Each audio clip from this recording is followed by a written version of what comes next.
I mean, I would argue that this is part of contemporary anti-Semitism, and this is what I find very troubling. I think on the one hand, Jews and Judaism and Jewish self-determination has really never been accepted, particularly in Europe, but it's also true in the Middle East.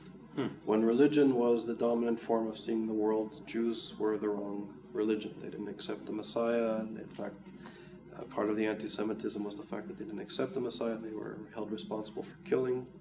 And they didn't accept Muhammad. Right. But I think more in terms of European anti-Semitism. So you have religious-based anti-Semitism, and then with the rise of Enlightenment thought and thinking and modernization, Jews were perceived as being primitive and backwards. If they didn't assimilate, they had to assimilate in very specific ways. Jews, as well as others, were racialized and ethnicized as inferior others to the white or Nordic or Aryan races of the Middle East. And then Jews were the wrong nation, were part of the wrong nation in places that they've lived for centuries. So suddenly they were rejected at that level too. And it's similar in the Middle East. You have Jewish communities in Syria and Iraq and North Africa, to name but a few, particularly like in Iraq, where they've been there for thousands of years. And suddenly to be Jewish and Iraqi with I think part of the colonial nation-state process that the Europeans brought to the Middle East and decolonization, you have Jewish communities that were no longer perceived as being part of the Iraqi society or Syrian society, and they were displaced. It's almost this sort of throwback or a nostalgic look at, I think, the Jewish community 100 years ago, that when, in a sense, there's this fascination with anti-nationalist sentiment among sort of post-colonial, hybrid, critical scholars in Europe, and they perceive the Jewish community of 100 years ago as almost this ideal, that they weren't rooted to national origins, they were disconnected from the land and that sort of thing. And as this worldview becomes more and more dominant, Jews today, the dominant narrative, the most important way that the vast majority of Jewish people throughout the world identify is with their connection to the land of Israel and through the state of Israel. And in these people's eyes, no longer is it acceptable to have this strong ethnic or national identity. It goes against the grain. So you have this sort of powerful statement what Amos Oz recently wrote about how in the time of his father's generation you had the graffiti on the walls stating that the walls of German cities stating that the Jews should get out of Germany. And now on those same city walls throughout the cities of Europe, you have graffiti stating that Jews get out of Palestine. And I think that the key is, in all of this, is that people have the right to self-determination and to define their own identities. What do these same scholars say about a country like Saudi Arabia that have an official religion? It's called Islam. Even when our soldiers were there to save them from Saddam Hussein, they were curbed in their observances of Christmas and things like that. What do they say about other places like that? It's a very good question, and I think there is this blind spot, which I attribute, I would say it's part of the colonial racist hangover that they have.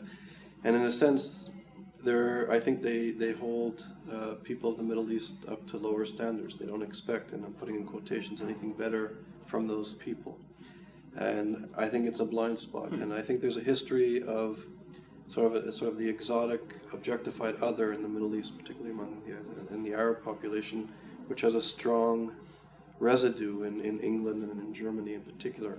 And I think there is this sort of blind spot of not holding them up to certain standards.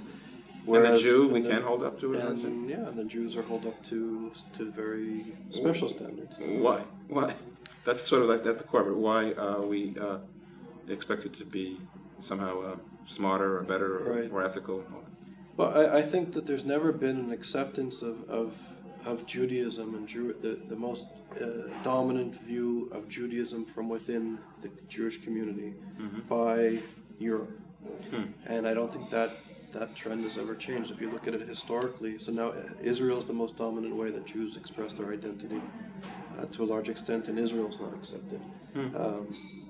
When nationalism was the strongest way of seeing the world, the Jew was no longer a part of the national project of Europe. When religion was the way of seeing the world, the Jews were the wrong religion. Wrong religion. So in a sense, and I think it's also very important to realize that, and this is something that I believe very strongly, is that anti-Semitism has nothing to do with Judaism. We've suffered from it, it's influenced our history, but it's not. Judaism is something I think much more deeper and profound, and has a rich legacy of ideas, of thought, of way of seeing the universe and that sort of thing. And I would argue strongly that anti-Semitism is the problem of the people who are infected by it. And I think these questions are the good questions that I think European scholars and leading intellectuals should be troubled by. So I really see that you have a sensitivity to racism across the board, and you would really like to foster understanding and dialogue with your colleagues again. Definitely. And I think through the study of contemporary anti-Semitism, there are connections to other forms of racisms, if you want to call it that with an S, and Islamophobia and other forms of racism, and to work with scholars committed to understanding these processes in the contemporary context and historically.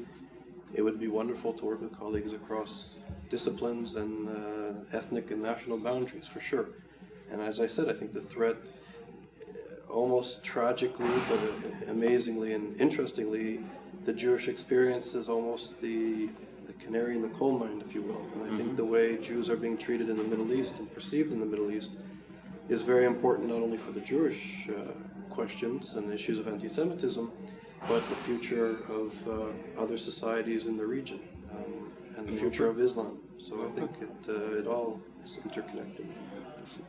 We've been talking with Dr. Charles Small. Such a pleasure to have you here. Thank you very much. He is the founder of the Institute for the Study of Global Anti-Semitism and Policy. Thanks once again for being here, Dr. Small.